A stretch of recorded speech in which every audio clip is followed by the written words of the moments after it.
질투의 하나님이라고 하는 것은 하나님은 절대적인 사랑을 가진 하나님이십니다.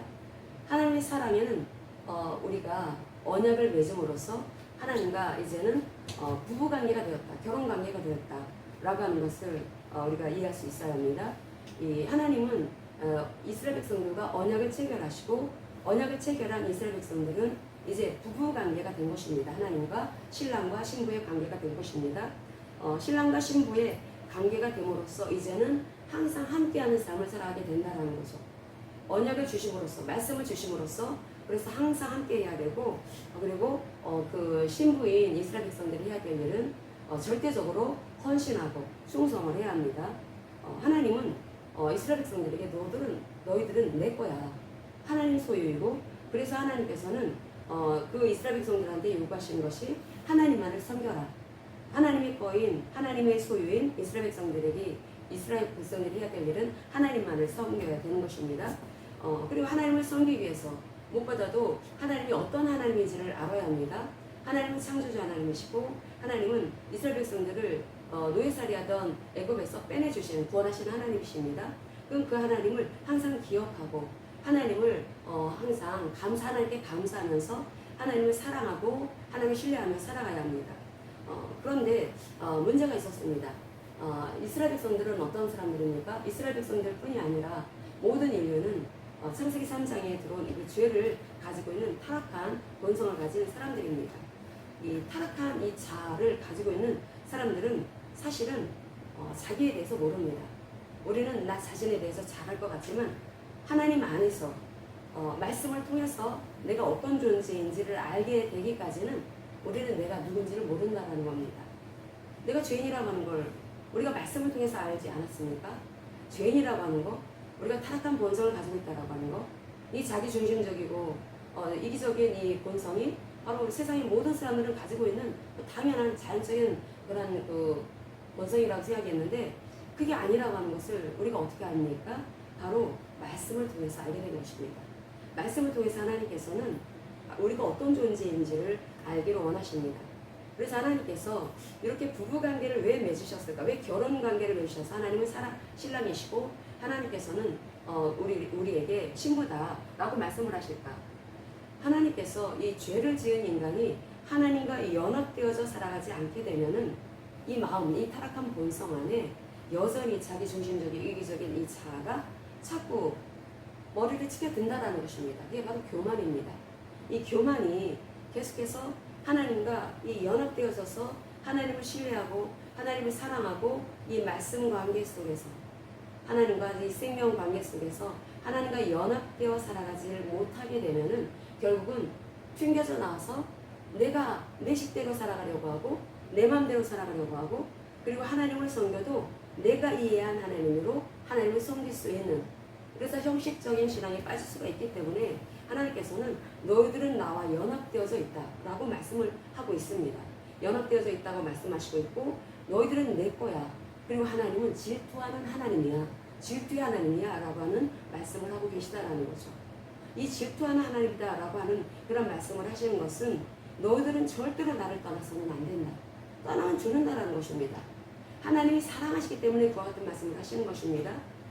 이렇게 하나님께서 이 말씀을 통해서 이스라엘 백성들이 하나님과 언약관계 속에 있는 백성들이 어떻게 살아가야 되는지 내가 살 길은 말씀을 통해서 하나님과 교제하는 것이고 말씀을 통해서 교제할 때 우리는 하나님과 연결되어 있어서 생명관계를 갖게 된다라고 했습니다. 그러면 생명의 하나님께서 우리에게 무한한 그 은혜와 사랑과 능력을 공급해 주십니다. 이 말씀을 신뢰하는 나의 심령 안에 하나님을 신뢰하는 하나님을 사랑하는 그 관계를 통해서 하나님 내 마음을 통해서 하나님께서는 내 마음 안에 그 은혜를 부어 주신다라는 거죠. 근데 그게 연합을 통해서 가능해지는 일입니다. 그런데 하나님께서 주신 그 말씀을 내가 외면을 합니다.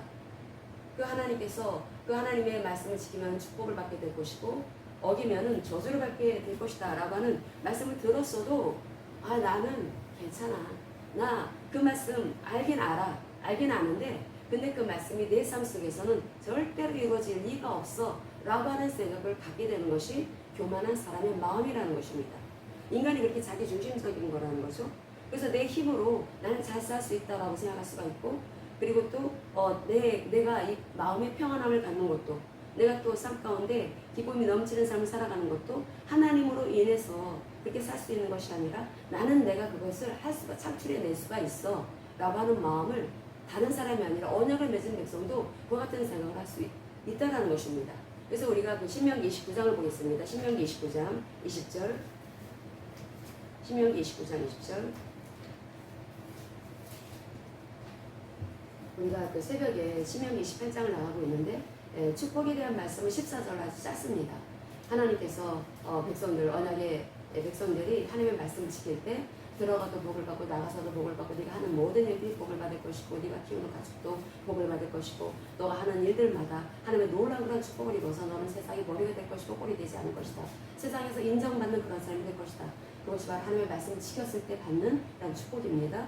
그런데 15절에서부터 마지막 68절까지는 너는 나가서도 저주받고 들어가서도 저주받고 네가 하는 일들마다 저주를 받을 것이고 네 몸에 병이 생길 것이고 너가 하는 일들마다 안 될 것이고 전쟁이 일어나서 너는 네가 열심히 애써 놓은 그런 모든 것들을 다 뺏기게 될 것이고 네가 사랑하는 아내를 뺏겨서 겁탈하는 것을 보게 될 것이고 네가 사랑하는 그 딸이 겁탈당하는 것을 보게 될 것이고 정말 무시무시한 그러한 그 저주의 말씀이 바로 신명기 28장 15절에서부터 68절에 아주 빼곡하게 있습니다. 근데 그 말씀을 들었습니다. 그 말씀을 들었으면 그 말씀을 듣고 따라야 되지 않겠습니까? 그래, 내가 하나님의 말씀을 순종해서 축복을 받는 인생이 되어야지. 하나님의 말씀을 어겨서 저주받는 인생은 나는 절대 싫어. 그러면서 하나님의 그 말씀을 항상 마음에 품고 소중히 여기고 하나님을 사랑하고 하나님을 신뢰하기 때문에 그렇게 하나님의 말씀과 생명관계를 맺기 위해서 애를 쓸 겁니다. 그런데 신명기 29장 우리가 20절을 보겠습니다. 20절 19절에서부터 20절까지 이 저주의 말을 듣고도 심중에 스스로 복을 빌어 이르기를 내가 내 마음이 완악하여 젖은 것과 마른 것이 멸망할지라도 내게는 평안이 있으리라 할까 함이라. 여호와는 이런 자를 사하지 않으실 뿐 아니라 그 위에 여호와의 분노와 질투의 불을 부으시며 또 이 책에 기록된 모든 저주를 그에게 더하실 것이라. 여호와께서 그의 이름을 천하에서 지어버리시되. 아멘. 여기서 그 하나님께서 이 저주의 말씀을 하시는 그 말씀을 들은 이스라엘 백성들이 마음에 내가 이렇게 살면 안 되겠구나. 자기 삶을 돌아보면서 자기 언어를 자기의 그 행실을 돌아보면서 나 이런 마음을 품었었는데 내 이런 말들을 하고 살았었는데 내가 이런 행동을 하고 살았었는데 그게 다 저주받을 행동이었구나. 저주받을 말들이었고 마음이었구나. 절대로 그렇게 살면 안 되겠다. 그렇게 회개하고 하나님의 그 말씀 앞에서 진정으로 겸손한 마음으로 말씀을 품고 하나님과 사랑의 관계, 하나님을 신뢰하고 하나님과의 그 생명 관계 속에 들어와야 되는데 그렇게 하지 않는 사람이 있다는 것입니다. 저주의 말씀을 듣고도 내 삶 속에서는 그런 일 벌어지지 않아. 나한테는 평안이 있어. 그리고 그 하나님께서 우리를 언약 백성이기 때문에 우리가 언약 백성이어서 이 성전에 가서 우리가 예배드리지 않느냐. 나 바리바리 싸들고 가갖고 하나님 앞에 예배드리고 있거든.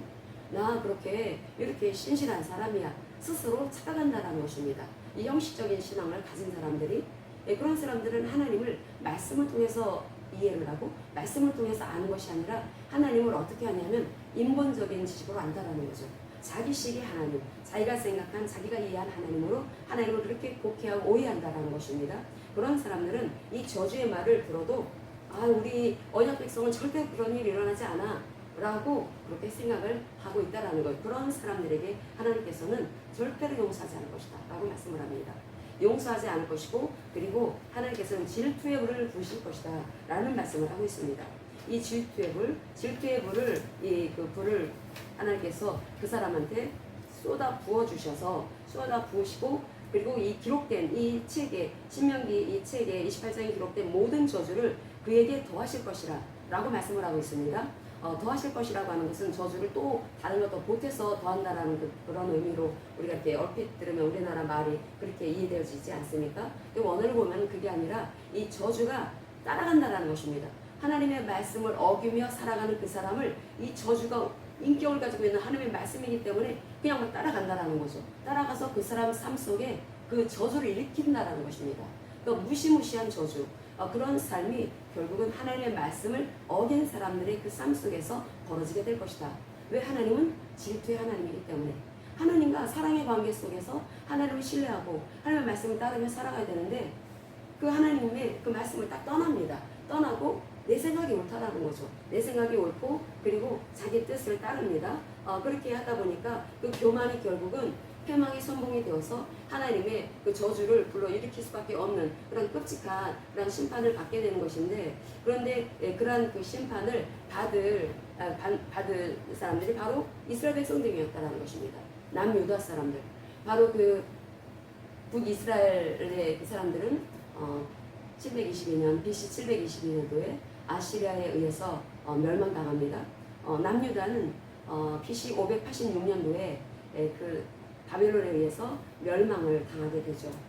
그런데 이 에스겔서 8장의 이 말씀의 이 배경은 포로지에 끌려온 에스겔이라고 하는 선지자, 원래는 제사장 가문 출신입니다.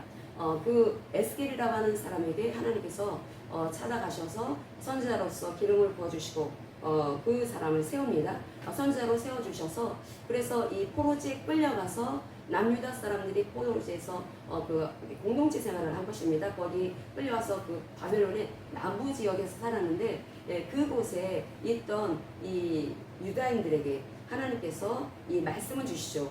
이 사람들이 자꾸 돌아가려고 합니다. 우리는 돌아갈 거야. 우리 예루살렘으로 돌아갈 거야. 그렇게 헛된 소망을 품고 있었습니다. 그랬을 때 에스겔에게 하나님께서 메시지를 주시는 것입니다.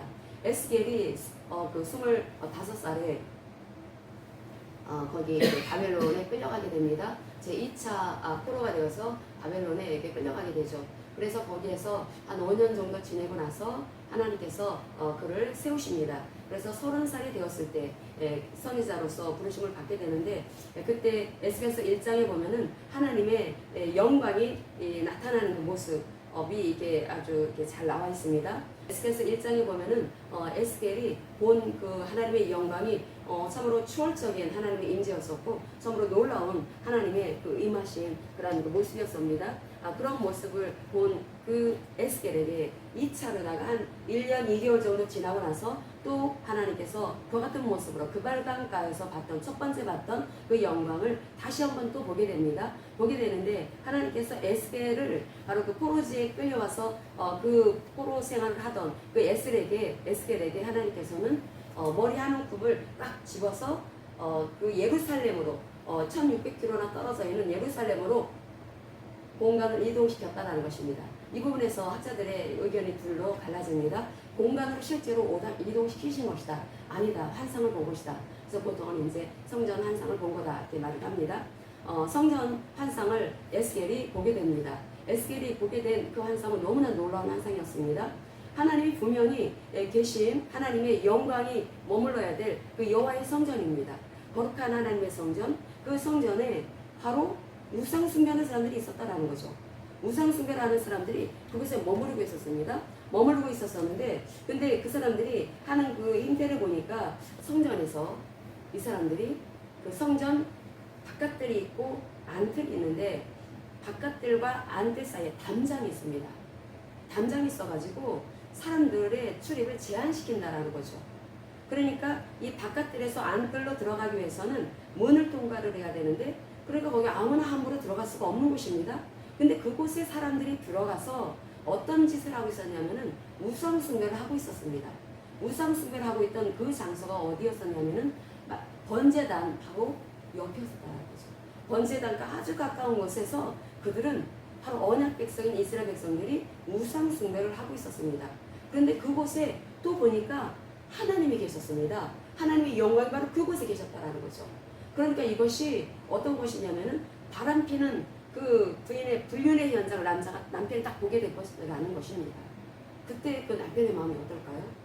바람난 마누라가 지금 아주 악한 짓을 하는 그 현장을 딱 봤을 때, 그때 그 남자는 완전 눈이 뒤집어지게 될 것입니다. 이제 아무것도 안 보이게 될 것입니다. 아주 머리가 하얗게 될 것입니다. 지금 하나님이 거기 계시다라는 거예요. 에스겔서 8장을 보겠습니다. 에스겔서 여섯째 해 여섯째 달 초닷새에 나는 집에 앉았고 유다의 장로들은 내 앞에 앉아 있는데 주 여호와의 권능이 거기에서 내게 내리기로 내가 보니 불같은 형상이 있더라. 그 허리 아래의 모양은 불 같고 허리 위에는 광채가 나서 단새 같은데 그가 손 같은 것을 펴서 내 머리털 한 모슴을 잡으며 주의 영이 나를 들어 선지 사이로 올리시고 하나님의 환상 가운데 나를 이끌어 예루살렘으로 가서 안들로 들어가는 두창한 문에 이르시니 거기에는 질투의 우상 곧 질투를 일어나게 하는 우상의 자리가 있는 곳이라. 이스라엘 하나님의 영광이 거기에 있는데 내가 들에서 본 모습과 같더라. 그가 내게 이르시되 인자야 이제 너는 눈을 들어 북쪽을 바라보라 하시기로 내가 눈을 들어 북쪽을 바라보니 제단문 어디 북쪽에 그 질투의 우상이 있더라. 그가 또 내게 이르시되 인자야 이스라엘 족속이 행하는 일을 보느냐.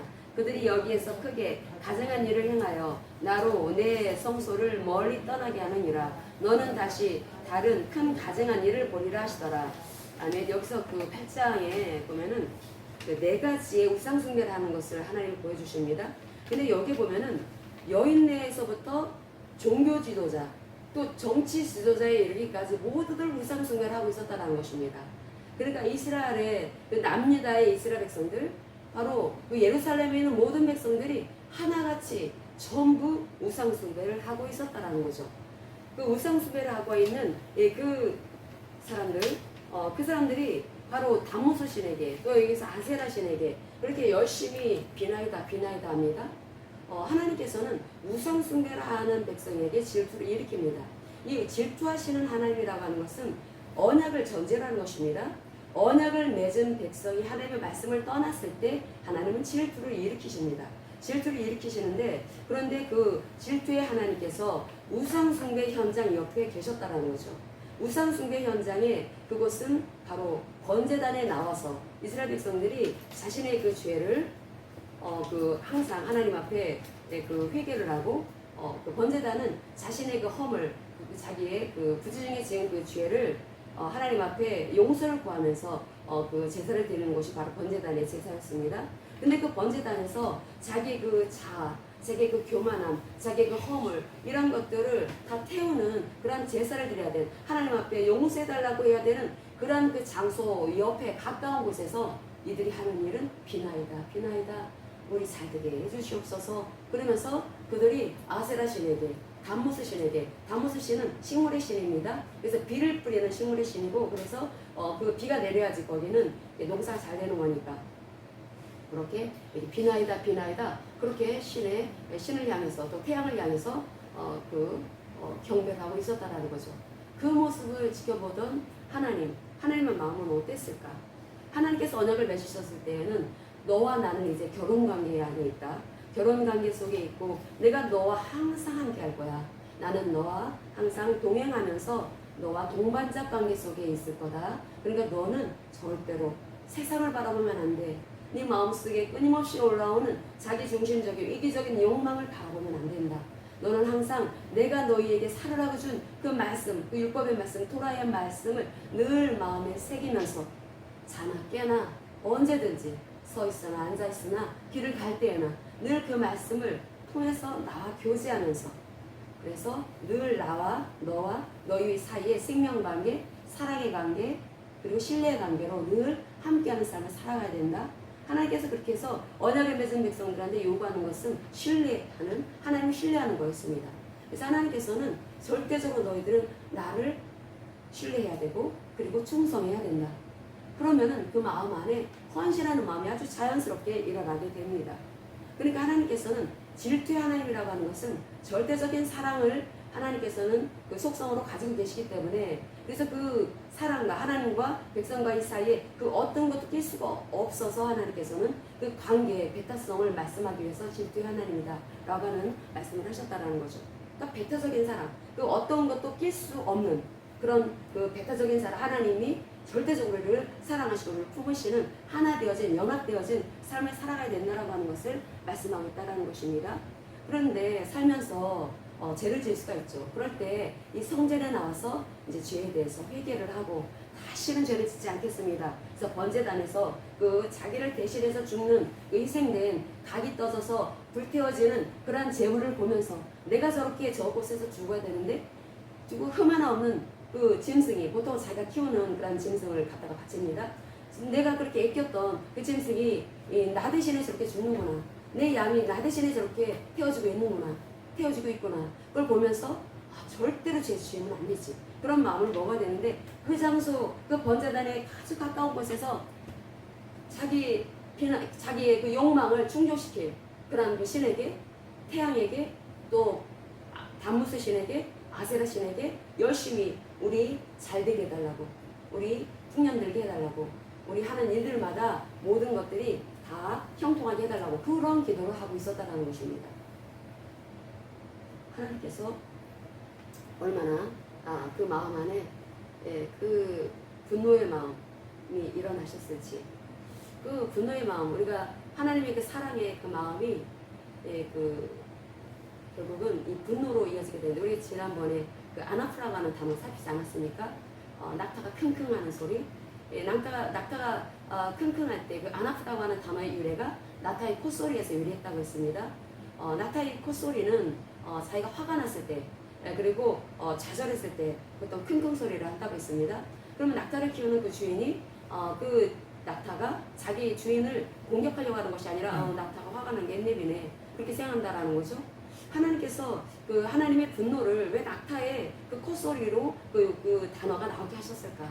하나님께서는 그렇게 그 분노하시는 그 마음을, 이스라엘 백성들이 언약을 맺었는데 그 마음이 세상에 가 있고 딴 곳에 가 있다라는 것입니다. 그러니까 하나님께서 그래서 애달을 파신다라는 것을, 파는 마음. 그래서 그 마음 속에는 돌아오게 하시기 위한 그런 마음이 있다라는 것입니다. 그러니까 솔로몬이 딴 마음을 품고 딴 것을 바라볼 때, 딴 짓을 할 때 하나님께서 그 아나프 단어를 쓰시고 다시 돌아와라. 분명히 분노라고 하는 단어를 썼지만 그 마음, 이 분노의 이 단어 속에는 돌아와라 라고 하는 그 마음이, 하나님의 마음이 품어져 있는 것입니다. 하나님께서는 이스라엘 백성들에게 너희들 언약을 맺었는데, 언약을 맺은 백성이 우상 숭배를 하게 될 경우에 너희들은 저주를 받게 된다. 저주를 받게 되면은 여호와의 불이 임하게 될 것이다. 그리고 그 저주가 너희들의 인생에 덮칠 것이다 라고 하는 말씀을 신명기 29장 20절에서 말씀을 하고 있습니다. 그럴 때 질투하는 하나님이 그렇게 너희들에게 그렇게 역사할 수밖에 없다, 그 심판할 수밖에 없다. 하나님의 그 거룩하신 분노가 그 저주를 불러일으킨 그런 우상 숭배한 너희들에게 그대로 그 심판으로 너희들에게 이제 임하게 될 수밖에 없는 것인데, 그런 그 말씀을 하시면서도 하나님께서는 그 단어를 보면은 돌아오라라고 하는 뜻이 있습니다. 사람을 목적으로 쓰게 될 때에는 이 단어가 그 사람들이 결국은 심판받을 수밖에 없다. 그런데 이 목적어를 그 죄로 쓰게 될 경우는 하나님께서 화가 나시면 아예 이름도 지워버리신다고 하지 않았습니까? 그러니까 결국 심판에서 싹쓸이 너 자체, 너를 완전히 쓸어버릴 것이다. 없어지게 할 것이다. 하나님의 심판의 말씀을 하시는데, 이게 사람이 아니라 이 죄가 목적어가 되면은 죄를 깨끗하게 찌워주셔서, 그래서 네가 아무리 큰 죄를 지었다 하더라도 내가 다 잊을 거야. 그 말씀을 똑같은 단어가 품고 있다는 것입니다. 그러니까 이 분노라고 하는 이 단어가 똑같은 단어가 하나님께서는 돌아오기를 바라는 애타는 마음을 담고 있는 것처럼 하나님께서 그렇게 다 쓸어버릴 거야, 너희들 심판할 거야 라고 하는 그 이름을 지워버린다라고 하는 그 단어 속에서 이 사람이 아니라 죄로, 니네들이 만약에 회개만 하면 죄 다 지울 거야. 네가 아무리 악한 죄를 지었어도 그렇게 우상 숭배를 하면서 하나님 원치 않으시는 그런 행태를 보이고 행동을 했다 하더라도 너희들이 회개만 하면은 하나님 다 지워주실 거야. 그 마음이 바로 그 29장 20절, 신명기 29장 20절에 이 단어 속에 다 담겨져 있다는 것입니다. 그러니까 하나님께서 제단에서, 번제단에서 가까운 곳에서 우상 숭배하는 그러한 사람들을 볼 때 하나님의 그 애타는 마음, 그들이 그렇게 언약을 맺었는데 배신을 한다? 언약을 맺어서 부부관계, 결혼관계 들어선 이스라엘 백성들이 배반을 한다? 그랬을 때 그들에게 임하게 될 그 심판이 얼마나 어마어마하게 끔찍한 것인지를 하나님은 아시기 때문에 하나님께서는 계속 그들이 돌아서기를 원하시면서 하나님은 그닥 떠나지 않으십니다. 하나님께서 4절에 보면은, 8장 4절에 보면은 하나님의 영광이 거기에 있는데 그 하나님께서 그래서 본 모습과 같더라. 그리고 6절에 나로 내 성소를 멀리 떠나게 하는구나. 쟤네들이 아주 가증한 일을 해서, 이 가증한 일이라고 하는 것은 아주 하나님이 굉장히 몹시 싫어하는 그런 일을 말하는 것이고, 보통 우상 숭배를 할 때 그 가증하다라는 그 단어를 씁니다. 하나님께서 이스라엘 백성들이 우상 숭배를 할 때 아주 지긋지긋한 행동을 하는구나. 하나님이 몹시 혐오하고 싫어하는 그런 행동을 하는구나. 라고 할 때 하나님은 가증스럽다라고 하는 표현을 씁니다. 가증스러운 행동을 하고 있었다라는 거죠. 가증스러운 행동을 하는 그들을 하나님은 질투가 일어나 질투할 수밖에 없고, 그래서 결국은 심판하실 수밖에 없다라는 것입니다. 근데 하나님께서 내가 나로 내 성소를 저들이 멀리 떠나게 하는구나. 왜? 우상숭배를 하고 있기 때문에. 그래서 하나님께서는 떠나실 수밖에 없다라는 거죠. 이들이 이 성전이라고 하는 곳이 어떤 곳인지를 알아야 합니다. 성전을 통해서 언약 관계를 다시 한번 확인해야 된다는 거죠. 아, 맞아. 나는 언약의 백성이고 언약의 백성에게 하나님께서 율법을 주심으로써 너희들은 이제 세상 사람들하고 구별되어졌으니까 세상 사람들과 다르게 살아가야 된다. 하나님의 말씀을 따라서 살아가야 돼. 근데 억지로 순종하는 것이 아니라 하나님이 베풀어 주신 그 은혜를 한번 생각해 보렴. 하나님은 이렇게 창조하신 하나님, 너희들은 피조물로 만들어 주시고 하나님께서 너희들과 함께 교제하면서 이 세상을 다스리라고 하나님께서 너희들을 빚어주셨단다. 하나님 그걸 알기를 원하십니다. 근데 죄가 들어왔지. 죄로 인해서 이제 너희들은 자기 중심으로 자기 마음으로 그렇게 자기 뜻대로 살아가지만 결국은 그런 삶은 마치 사막에 아무리 좋은 종자를 뿌려도 어떻게 됩니까? 그곳에서 아무것도 자랄 수가 없습니다. 마음이 강팍해진 상태, 자기 중심의 마음, 하나님의 생명수의 공급을 받지 않은 마음은 사막화 현상이 일어난다고 했습니다. 우리서는 반드시 너희들이 해야 되는 일은 언약 백성이 하나님과 함께 이제 결혼관계로 하나님과 하나 되어진 삶을 살아가게 되면은 너희들은 나와 동행해야 되지 않겠느냐? 동행해야 되기 때문에 하나님께서는 먼저 언약을 체결하게 하시고 언약을 체결하게 하심으로써 하나님과 함께하는 삶을 살아가야 된다는 것입니다. 그래서 말씀을 주심으로써 그 말씀을 통해서 하나님께서는 백성들과 언약을 맺은 이스라엘 백성들과 생명관계 안에 있게 하게 하심으로써 늘 동행하기를 원하셨다는 거죠. 그럼에도 불구하고 죄를 짓습니다. 그럴 때 이 죄를 해결하기 위해서 성전에 와야 되고 성전에 와서 이제 그 하나님 앞에 자신의 그 죄를 회개하는 이 제사를 드리게 됩니다. 예배를 드리게 됩니다. 그랬을 때 이 하나님은 말씀을 하십니다. 이곳은 이 성전은 내 이름으로 일컫는 집이다 라고 하는 말씀을 하고 있습니다. 이 내 이름으로 일컫는 집, 바로 그 성전, 여호와의 성전, 여호와 하나님의 성전은 하나님의 영광이 가득 찬 곳이었고, 솔로몬이 성전을 건축했을 때 하나님의 그 영광의 구름이 가득 튀어져서 제사장들이 들어가서 일을 할 수가 없을 정도였습니다. 그렇게 하나님의 영광이 가득한 그곳에 하나님께서 이스라엘 백성들이 나와서 죄인을 구속해 주신 그 하나님의 은혜에 감사하면서 하나님을 찬양하면서 나와야 합니다. 그래서 그 시편 100편에 보면은 하나님께 나와서 감사하는 그런 시를 읊은 볼 수가 있습니다. 시편 100편을 보겠습니다. 시편 100편. 온 땅이여 여호와께 즐거운 찬송을 부를지어다. 기쁨으로 여호와를 섬기며 노래하면서 그의 앞에 나아갈지어다. 여호와가 우리 하나님이실 줄 너희는 알지어다. 그는 우리를 지으신 이유, 우리는 그의 것이니 그의 백성이요 그의 기르시는 양이로다. 감사함으로 그의 문에 들어가며 찬송함으로 그의 궁전에 들어가서 그에게 감사하며 그의 이름을 송축할지어다. 여호와는 선하시니 그의 인자하심이 영원하고 그의 성실하심이 대대 이르리로다. 아멘. 하나님과 언약 관계 속에 있는 이스라엘 백성들이 성전에 가서 해야 되는 일은 하나님을 찬양하고 하나님을 찬미하는 일입니다. 그러면서 이들이 해야 되는 일, 바로 하나님의 창조하심. 우리는 피조물이 지나지 않는데 우리를 구속해 주셔서 하나님의 백성을 삼아 주셨다라고 하는, 그래서 그 하나님이 우리를 목양해 주시는 목자가 되어 주신다라고 하는 것에 대해서 감사하는 마음을 그 노래로 읊은 시가 바로 시편 100편의 시라는 것입니다. 그럴 때 감사함으로 그의 문에 들어가고 찬송함으로 그의 궁정에 들어가서, 이 궁정이라고 하는 것은 그의 뜰에 들어가는 것을 말합니다. 그의 뜰이 어떤 곳입니까? 바로 바깥뜰이 있고 안뜰이 있는데 안뜰에 번제단이 있다고 했습니다. 그 뜰에 들어가면서 하나님께 감사한다라는 거죠. 내가 이 번제단에 나의 죄를 씻는 그런 피스사를 드릴 때 하나님께서 이렇게 죄를 씻어줄 수 있도록 하나님께서 나를 기르시는 양으로 삼아주시는 것에 대해서 감사하며 하나님께 송축하면서 나아가야 될 그 뜰이 이제는 우상 숭배하는 뜰이 되고 만 것입니다. 우상 숭배하는 뜰.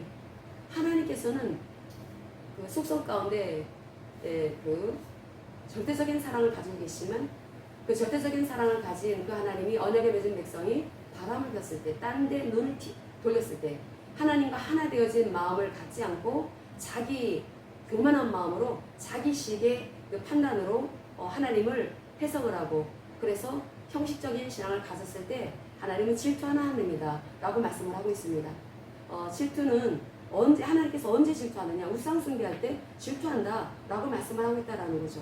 질투하는 하나님, 진정 하나님께서는 이렇게 내 이름으로 일컫는 집, 하나님의 성품, 하나님은 참으로 전인격이 하나님의 그 성품이 바로 인애하시고 자비하시고 또 그리고 공의로우시고 정의로우신 하나님, 또 사랑의 하나님이시고 하나님께서는 거룩하신 하나님이시고 이렇게 진리 하나님으로서 이스라엘 백성들과 연합되어져서 그들이 항상 세상에서 오래되지 않고 머리되어 살아갈 수 있도록 항상 선하신 하나님의 그 성품은 이스라엘 백성들도 그렇게 선한 성품을 품으면서 하나님과의 생명관계 속에서 이웃도 세상도 어떻게 살아가야 되는지 의로운 삶을 향하면서 살아가라. 그게 바로 미시파트의 삶이라고 있습니다. 바로 하나님의 말씀을 실천하는 신앙.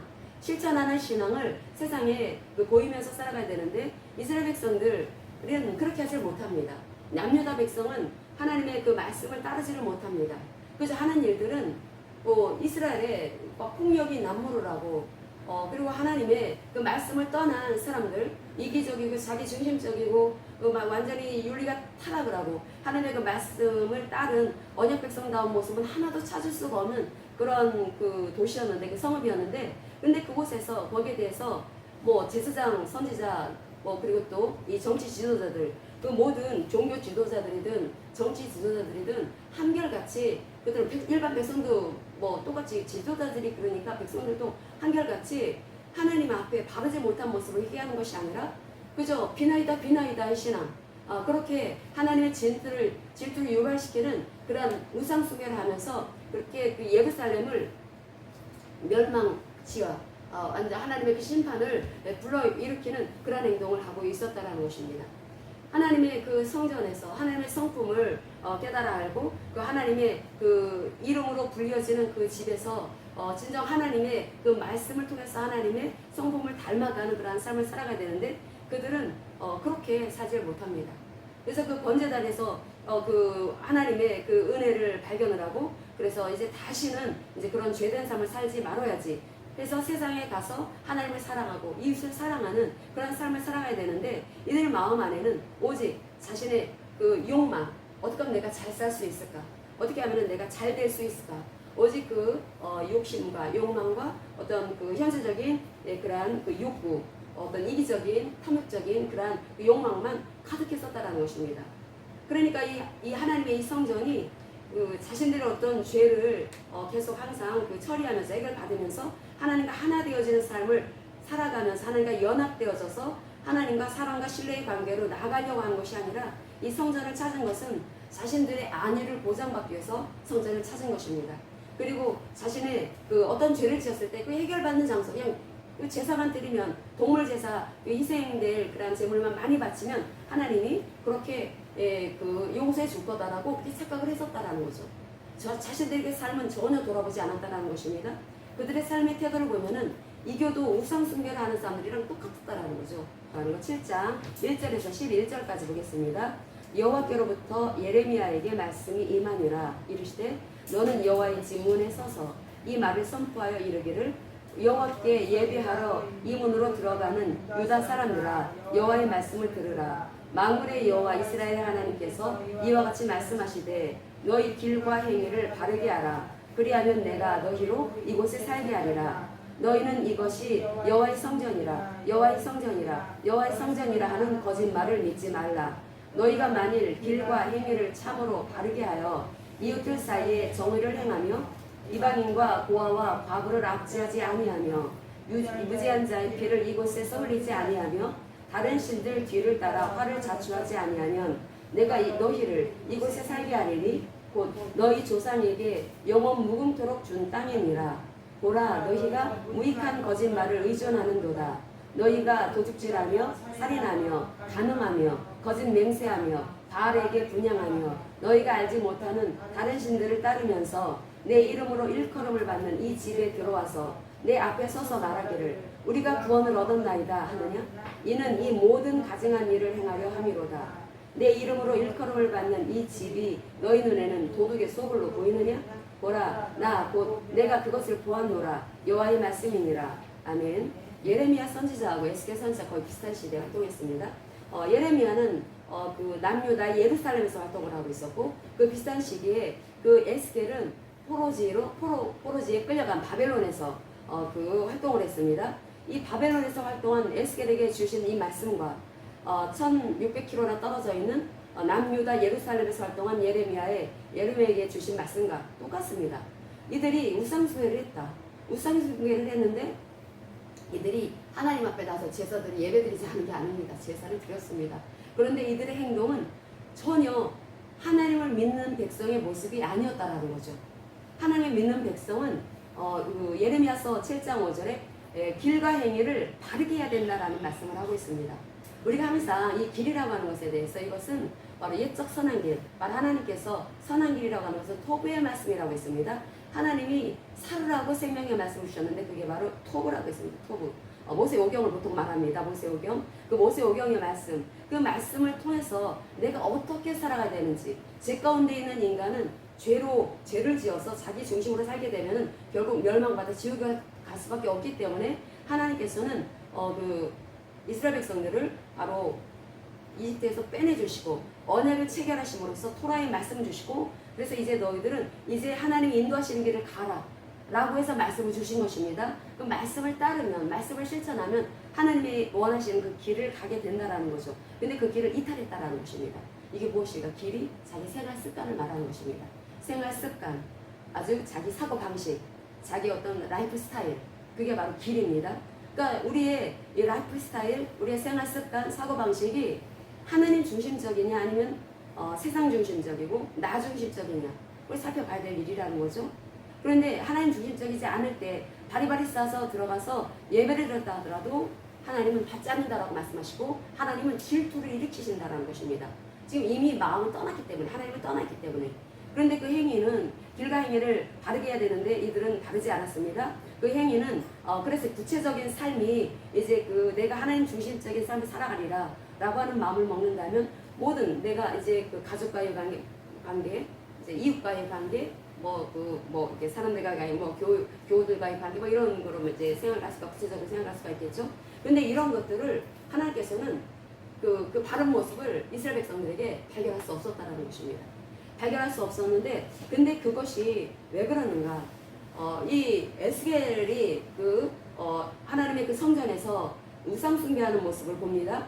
그러니까 에스겔 8장에 보면은 여인네 백성에서부터 종교 지도자, 정치 지도자에 이르기까지 모두들 하나님 앞에 나서 돌이켜 회개를 해야 될 그 번제단 근처에서 우상 숭배를 하고 있었다라는 것입니다. 그러니까 모든 백성이 다 죄를 짓고 있었다라는 거죠.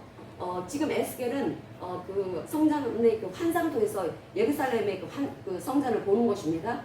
그런데 예레미야는 바로 예루살렘에 살면서 그걸 본다라는 거죠. 사람들의 삶을 직접적으로 보고 있다라는 거죠. 피부로 느끼고 있다라는 것입니다. 실제로 눈으로 확인하고 있다라는 것입니다. 근데 그것이 어떻게 해서 그런 것일까? 이 백성들이 결국은 제사장들이 선지자들이 가르치지를 안 하기 때문이다라고 하는 말씀을 하고 있습니다. 배우지를 못했기 때문이다. 종교 지도자도 일반 백성들도 정치 지도자들도 한결같이 우상숭배한 것은 말씀을 배우려고 하지 않았다는 거죠. 한마디로 우상숭배의 그 미혹에 빠지게 된 것은 영적으로 무지하기 때문이다. 결국 왜 미혹에 빠지는가? 두 가지라고 했습니다. 하나는 자기 욕망 때문에, 하나는 하나님의 말씀을 모르기 때문에. 하나님의 말씀을 모르는 무지가 남유다에 있던 예루살렘의 백성들을 다 덮고 있었다라는 거죠. 그럼 그 가운데 이 종교 지도자들은 무엇보다도 하나님의 말씀을 가르칠 책임이 있습니다. 종교 지도자들은 가르쳐야 되는데 이들은 전혀 관심이 없습니다. 우리가 그 예레미야서 8장 7절에서부터 9절 보겠습니다. 하나님이 종교 지도자들에게 너희들은 하나님의 말씀을 버렸다라고 말씀을 하고 있습니다. 중의 학은 그 정한 시기를 알고 산비둘기와 제비와 두루미는 그들이 올 때를 지키거늘 내 백성은 여호와의 규례를 알지 못하도다. 너희가 어찌 우리는 지혜가 있고 우리에게는 여호와의 율법이 있다 말하겠느냐. 참으로 서기관의 거짓의 붓이 거짓되게 하였나니 지혜롭다 하는 자들은 부끄러움을 당하며 두려워하다가 잡히리라. 보라, 그들이 여호와의 말을 버렸으니 그들에게 무슨 지혜가 있으랴. 아멘. 그 철새들은 자기 때를 압니다. 그래서 제비도 봄이면 날아오고 또 가을이면 날아가죠. 이 공중의 학도 정한 시기를 알고 산비둘기와 제비와 두루미도 그들이 올 때를 지킵니다. 이 회귀 본능이라는 게 있습니다. 설세들에게는 회귀 본능이라고 하는 것이 있어가지고 이 자연 법칙을 어그러뜨리지 않는다라는 거죠. 그런데 하나님의 백성이 나의 백성이라 합니다. 하나님의 백성이 어떻게 하나님의 말씀을 알지 못하느냐라고 말씀을 하고 있다는 거죠. 너희들이 하나님의 말씀을 알지 못하기 때문에 너희들은 하나님의 말씀을 순종하면서 알지 못하는 거야. 너희들의 삶을 보면은 폭력이 난무합니다. 예루살렘에. 그것은 하나님은 사랑의 하나님이시고 사랑의 그 하나님과 언약을 맺은 이스라엘 백성들이 사랑의 관계를 통해서 하나님을 신뢰하면서 항상 의의 삶을 살아가기를 하나님이 원하십니다. 그래서 항상 나를 부인하는 삶, 우리가 구약의 이스라엘 백성들도 하나님을 신뢰하면은 항상 헬세대의 은혜 안에 내 자아가 녹아진다라고 했습니다. 그래서 그 녹아지는 그 은혜를 체험할 수 있게 되는 것입니다. 그럼 자신을 부인하게 된다라는 거죠. 그래서 점점 하나님을 사랑하는 것을 세상에 분명하게 구체적으로 드러내게 될 텐데 이들은 그 하나님의 그 말씀, 의의 말씀을 따라 살아가려고 하지 않았다라고 말씀을 합니다. 그래서 그 하나님의 그 말씀을 불순종하는 이스라엘 백성들은 지금 하나님과 언약 관계 속에 있는데 이들은 지금 언약 관계를 깨뜨리고 있다. 언약 관계를 파괴하고 있다라고 하는 말씀을 하겠다라는 것입니다. 언약 관계를 파괴하고 있는데 그런데 그것이 어떻게 해서 그런 지경까지 이르게 되었는가? 가르치지 않았다. 목사들이 가르치지 않았다는 것입니다. 종교 지도자들이 제사장과 선지자들이 말씀을 제대로 전해야 되는데 거짓된 말을 전했다라는 거죠. 분명 하나님의 말씀을 그들은 가지고 있었습니다. 하나님이 그 말씀을 통해서 참 지혜에 대해서 말씀을 하고 있습니다. 그런데 그 지혜의 그 말씀을 받은 종교 지도자들이 말씀을 막 훼손을 해버렸다라는 거죠. 그런 뜻 아니야. 그렇게 해석하면 안 돼. 그러면서 하나님의 말씀을 주락펴락했다라는 것입니다. 인본적으로 해석했다라는 것입니다. 그러니까 하나님께서 그들을 버렸다라고 말씀하십니다. 버린다라는 거죠. 종교 지도자들에서 정치 지도자들 그리고 또 일반 백성이 이렇게 해서 모든 백성을 나는 버릴 것이다. 그들은 나를 배신했다 라는 말씀을 합니다. 나를 배신했다. 나를 떠났다. 우리는 결혼관계 속에 있었는데 그들이 지금 세상에 눈을 돌렸다. 그리고 오직 그 마음 안에는 탐심만 가득하다. 오직 잘 먹고 잘 사는 것만 가득하고 그리고 자기 나라가 멸망받지 않기 위해서는 그 애굽이라든지 그 당시에 아주 그 강대국 그런 강대국을 의지하려고 했지 하나님을 의지하려고 하는 마음이 없었다라는 것입니다. 그래서 하나님께서는 탄식을 하십니다. 그래서 그들이 하나님의 말씀을 이렇게 종교 지도자들이 왜곡시켜 버리니까 그 일반 백성들도 그 왜곡된 그대로 받아들입니다. 그러면서 생각하기를 거짓 선지자들은 평강하다 그렇게 외칩니다. 하나님의 백성, 언약 백성은 언약 관계 속에 있기 때문에 항상 하나님이 요구하시는 삶이 있습니다. 바르게 살아가야 합니다. 그래서 의의 삶을 살아가야 됩니다. 우리 신학 백성이니까 상관없지 않습니까? 라고 물어보는 사람들이 있을 수가 있겠죠. 우리 그렇지 않습니다. 우리는 아예 의가 부어졌습니다. 우리 예수님이 그리스도로 사신 그 의를 믿을 때 예수님이 가지고 계신 그 하나님의 의를 나에게 부어주셨기 때문에 우리는 의의 본성을 가지고 있다 라고 말씀을 하고 있습니다. 우리의 영은 하나님의 생명을 가지고 있기 때문에 오히려 구약 백성들보다 더 훨씬 더 잘할 수가 있습니다. 그런데 어떻습니까? 잘못된 신앙관을 가지고 있는 사람들, 그 인본적인 이 사고를 가지고 있는 사람들은 항상 어떤 형식적인 겉으로 보여지는 그러한 그 태도가 하나님의 그 말씀을 따르는 것 같은 모양으로 보이면 경건의 모양이 있는 거죠. 경건의 모양이 이게 보여지게 되면 자기는 그게 잘 믿고 있다라고 그렇게 착각하고 있다라는 거죠. 근데 절대 그렇지 않습니다. 구약의 하나님은 동일하게 신약의 하나님이시고 또 곧 오실 재림하실 하나님의 하나님이십니다. 하나님께서 이 고린도 전서에 우상 숭배를 하는 그 고린도 교회의 성도들에게 사도 바울이 어떻게 말을 했는지 우리가 고린도 전서 10장 22절을 보겠습니다. 고린도 전서 10장 22절. 하나님이 질투하신다라는 말씀을 여기서는 노여워하신다라고 말씀을 하고 있는데 고린도전서 10장 22절 고린도 교회 성도들이 우상 숭배를 합니다.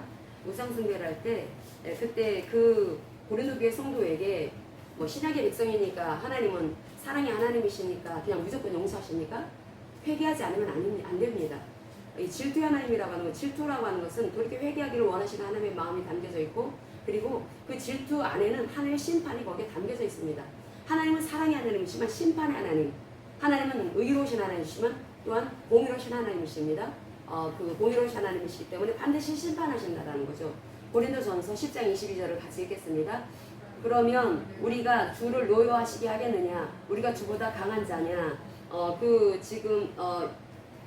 고린도 교회 성도들이 주의 잔과 귀신의 잔을 겸하여 마시지 못하고 주의 식탁과 귀신의 식탁에 겸하여 참여하지 못하리라 이렇게 말씀을 하고 있습니다. 그런데 이들이 그 하나님의 그 말씀을 그대로 따르지 않았을 때, 우상숭배를 했을 때, 그럴 때 주님을 질투하게 하신다라고 이렇게 그 말씀을 합니다. 이 말씀은 구약에서 계속해서 반복되어지는, 하나님은 질투하는 하나님이다라고 하는 말씀이 계속 반복되어집니다. 하나님은 질투하시는 하나님이다. 그 말씀 그대로 지금 쓰고 있다는 것입니다. 바울 사도가. 하나님께서 질투를 하시는데 이 질투는 반드시 이 심판을 가지고 옵니다. 하나님께서 반드시 칙벌하신다는 것입니다. 하나님께서 진노하신다는 거죠. 그래서 어떤 어려움이 있으면은 질투하는 하나님이 지금 너 지금 딴 데 바람피고 다른 짓 하고 있다. 그래서 하나님께서 정신 차리라고 하나님께서 계속해서 강도를 높이고 계시는데 그 강도를 높여도 못 알아듣는 사람들이 있습니다. 왜? 교만하기 때문에. 이 교만하면은 이게 왜 우상숭배에 빠질까? 교만하기 때문이다 라고 말씀을 합니다. 이게 교만하니까 우상숭배를 한다라는 거죠. 왜 교만할까? 자기로 가득 차 있으니까. 자기의 그 마음, 자기의 생각으로 가득 차 있다 하더라도 말씀과 교제를 하면은 하나님의 말씀으로 계속 바뀌어지면 겸손하게 변합니다. 겸손하게 변하고 아무리 고집이 세고 아주 딱딱한 완악한 마음을 가지고 있다 하더라도 하나님의 사랑의 관계인 말씀의 관계를 통해서 생명관계, 생명의 선이 연결되어져 있으면 하나님께서 계속 헤세드의 은혜를 부으십니다. 마음이 말랑말랑해진다는 거죠. 옥토처럼 변한다는 것입니다. 그래서 우리가 항상 말씀을 가까이 해야 합니다. 말씀을 통해서 주님과 교제를 해야 합니다. 그런데 교만한 사람은 말씀을 듣지 않습니다. 들으려고 하지 않는다는 거죠. 그리고 자기는 잘 믿고 있다고 생각한다는 거죠. 나 성공생활 잘합니다. 내가 얼마나 많은 사람 전도하는지 아십니까? 나 예배 다 참석해요. 경건의 모양 있는 것을 말합니다. 근데 하나님은 난 네 마음으로 안 한다라고 말씀을 합니다. 마음으로 안 하는데 그 마음 안에 하나님이 계셔야 되는데, 하나님이 계신다라는 것은 하나님의 말씀을 존중해서 그 말씀이 하나님의 생각을 담고 있고 하나님의 감정을 담고 있습니다. 그래서 하나님의 성품을 담고 있는 그 하나님의 말씀이 내 안에 임해서 나도 하나님을 닮은 삶을 살아가야 되는 것을 하나님이 원하시는데 그러지 못한다라는 거죠. 그럴 때 야고보서는 또 어떻게 얘기를 하는지, 하나님이 질투하신다는 것에 대해서 야고보서 4장 4절에서부터 6절을 보겠습니다. 야고보서 4장. 가늠한 여인들아, 세상과 벗된 것이 하나님과 원수됨을 알지 못하느냐. 그런즉 누구든지 세상과 벗이 되고자 하는 자는 스스로 하나님과 원수가 되는 것이니라. 너희는 하나님이 우리 속에 거하게 하신 성령이 시비하기까지 사모한다 하신 말씀을 헛된 줄로 생각하느냐. 그러나 더욱 큰 은혜를 주시나니 그러므로 일렀을 하나님이 교만한 자를 물리치시고 겸손한 자에게 은혜를 주신다 하였느니라. 아멘. 우상 숭배를 불러일으키는 교만함은 결국은 하나님을 사랑할 때 겸손함을 통해서 이게 사라지게 되는 것입니다. 그래서 그 하나님의 그 은혜는 바로 하나님의 말씀을 순종하는 것을 통해서 부어지기 때문에 그 마음 안에 세상과 보태려고 하는 것, 자기의 욕망, 그리고 또 항상 내 마음에 육신의 정욕을 따르려고 하는 것들, 탐심, 어떤 그 세상에서 얼마나 세상을 향한 그런 욕망이 이 마음속에 있습니까? 그런 것들이 그 자리를 차지하지 못하도록 하나님께서는 겸손할 것을 요구하고 계십니다. 겸손해야지 말씀을 듣게 되는 것이기 때문에. 그래서 하나님께서 그 질투, 왜 하나님께서 질투하실까? 그것은 사랑하기 때문에 질투하신다라고 말씀을 하고 있습니다. 그래서 하나님은 질투하시는 하나님이신데 질투하는 하나님은 반드시 심판하신다 라고 말씀하고 있다는 거죠. 그래서 우상 숭배하는 자들, 그런데 언약을 맺은 백성에게 말하는 것입니다. 언약을 맺은 그 언약 백성이 우상 숭배를 할 때 반드시 하나님께서는 질투하시는 하나님으로서 심판을 하실 것인데, 지금 예루살렘에서 이스라엘 백성들이 멸망하기 전에 이들은 멸망하기 전에 지금 이 짓을 하고 있었다는 것입니다. 이럴 때 그 하나님께서는 너희들 정신 차려라, 종교 지도자들아, 말씀을 맡았으면 제대로 전해라. 우리 주의 고도십니다. 목사들아, 하나님의 말씀을 맡겨주셨으면 제대로 전하라. 말씀을 타협하지 마라. 인본적인 네 생각을 섞지 마라. 말씀은 그대로 전해서 들을 사람은 들을 것이고 안 들을 사람은 버릴 것이다. 근데 하나님께서는 반드시 이 말씀을 전함을 통해서 하나님께서는 많은 사람을 건지기를 원하신다는 것입니다. 하나님께서 왜 자꾸 그렇게 연합되겠다고 말씀하고 있고 우리가 결혼관계 속에 있다고 하실까? 그리고 자꾸 왜 질투하신다고 하실까? 왜냐하면 우리가 딴 마음을 품는 순간은 결국 또 마귀한테 문을 열어주는 것이기 때문에 그렇습니다.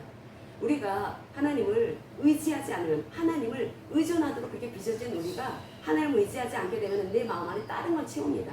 그래서 그 사람이 교회를 다닌다 하더라도 다른 거 채우면서도 교회 다닐 수가 있습니다. 하나님께서는 교회 목사를 하더라도, 장로 권사를 하더라도, 아무리 열심으로 믿는 모태신앙인이라 하더라도, 몇 대째 신앙 가정이라 하더라도 그 마음 안에 하나님이 없으면 너는 우상숭배자다라고 말씀을 하신다라는 거죠. 그래서 하나님은 질투하십니다. 근데 질투 가운데 심판이 있고 유기가 있습니다. 가장 무서운 심판이 무엇일까요? 살아있을 때? 살아있을 때 다치기도 하고, 다치고, 돈을, 사기당하고, 또, 그리고 또, 제대로, 보상도, 대우도 받지 못하고, 이런 것들은 우리가 사실, 큰 벌이 아닙니다. 그것은. 아주 작은 벌입니다. 왜냐하면 그걸 통해서 돌이킬 수가 있기 때문에. 정말 큰 심판이 뭐냐면, 유기되는 것이다. 유기되는 것. 하나님 다 버리시다라는 거죠. 하나님께로부터 버림당한 것처럼 무서운 심판이 없습니다. 그런데도 자기가 열심히 노력하니까 거기에 대해서 세상에서 자기가 이런 만큼 그 대우를 받고 그러니까 그 돈으로다가 자기가 원하는 거 사고, 그럼 자기는 하나님 축복 어려웠다라고 착각하는 경우가 있습니다. 분명 유기된 상태에 있는데, 근데 그 사람 교회 다니면서도 유기될 수도 있다라는 거죠. 우리가 그래서 성경 말씀을 잘 알아야 합니다. 하나님은 하나님의 그 마음을 떠난 사람들을 계속 돌이킬 것을, 돌아올 것을 그렇게 손짓을 하시고 또 맴매도 되시기도 하고, 그런데도 말을 안 듣는다. 손 떼신다라는 것입니다. 우리가 손 떼는 유기된 상태에 있으면 절대로 안 됩니다. 하나님께서 질투하시는 하나님이십니다. 질투하시는 것은 바로 우리의 관계, 그 어떤 것도 깰 수 없는 그 하나된 관계, 연합된 관계를 위해서 하나님은 질투하신다라는 거죠. 그래서 우리는 이 질투의 하나님에 대해서 오해하는 일이 있어서는 안 됩니다. 인간의 세상에서 인간이 하는 그 이기적인 그 죄된 성품에서 나오는 질투하고 이게 차원이 다른 것입니다. 이게 다른 것입니다.